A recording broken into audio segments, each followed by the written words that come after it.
ஒவ்வொரு ஜாதியிலையுமே ஜாதி வேண்டான்னு சொல்றவங்க தான் மெஜாரிட்டியா இருக்காங்க.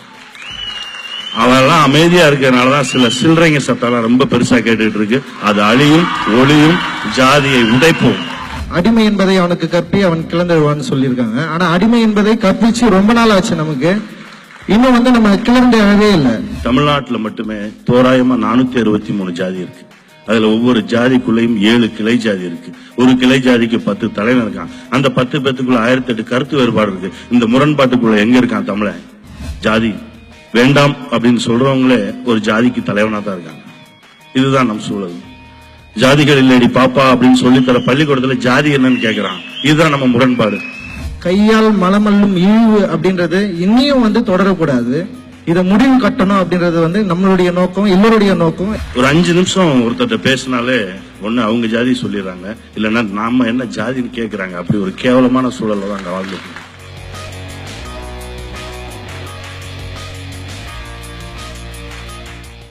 எத்தனையோ மேடைகளில் ஏறியிருக்கேன். பட் இது எனக்கு நிறைய உணர்ச்சி வசப்பட வைக்க ஒரு மேடை. நான் என் நண்பர்களோடு சேர்ந்து ஜாதியை ஒழிப்போம், மனிதம் வளர்ப்போம் அப்படின்னு ஒரு நாடகம் போட்டது.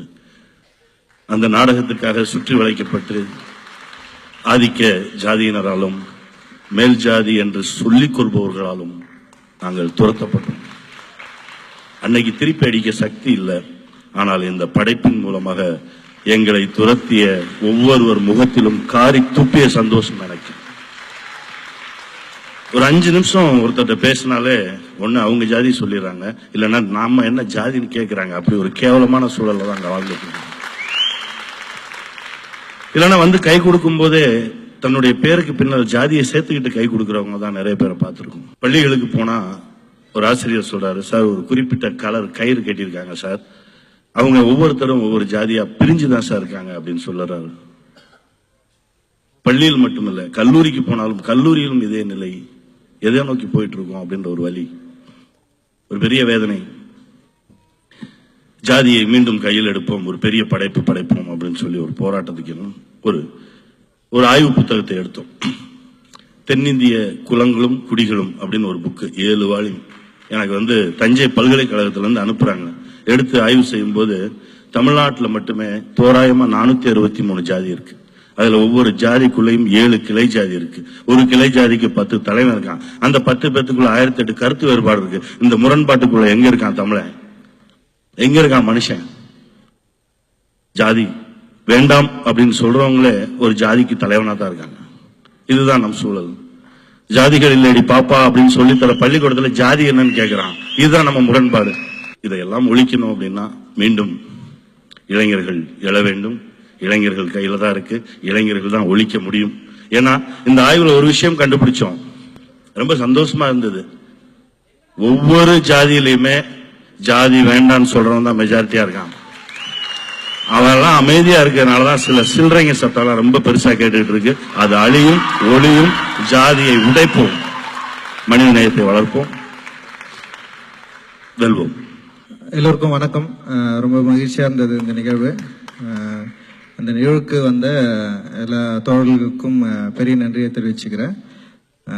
அப்புறம் நிறைய இயக்குநர்கள், அப்புறம் மியூசிக் டைரக்டர் சந்தோஷ் நாராயணன், நிறைய பேர் வந்தாங்க. தாமிரா அண்ணன், ஜெகநாதன் சார், அப்புறம் மீரா கதிரவன், இது மாதிரியான, அப்புறம் சுசீந்திரன், இந்த மாதிரி சினிமா சார்ந்த பிரபலங்கள் கூட இந்த நாடகத்தை பார்த்துட்டு போயிருக்காங்க.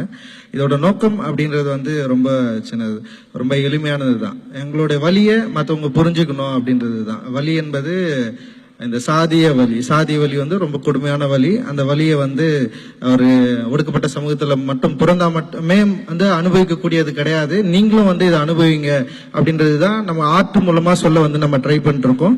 இந்த நாடக வடிவத்தை பல்வேறு இடங்களுக்கு கொண்டு போற வேலையை நீங்க தான் செய்யணும். ஏன்னா இவங்க ஜெபி மன்றமும் மற்றும் ஸ்ரீஜித் தோழர்களும் இந்த நாடகத்தை பல்வேறு இடங்கள்ல மேடை ஏற்றுறதுக்கு தயாரா இருக்கிறாங்க. உங்களுக்கு விருப்பப்பட்டால் அதை நம்ம ஒவ்வொரு நகரங்களிலும் ஒவ்வொரு ஊர்களிலும் இந்த நாடகத்தை நம்ம மேடை ஏற்றலாம். அதுக்கு உங்களுடைய சப்போர்ட் தேவைப்படுது. ரொம்ப சிம்பிள் தான். அடிமை என்பதை அவனுக்கு கற்பி அவன் கிளர்ந்தெழுவான்னு சொல்லியிருக்காங்க. ஆனா அடிமை என்பதை கற்பிச்சு ரொம்ப நாள் ஆச்சு நமக்கு. இன்னும் வந்து நம்ம கிளர்ந்து எழவே இல்லை.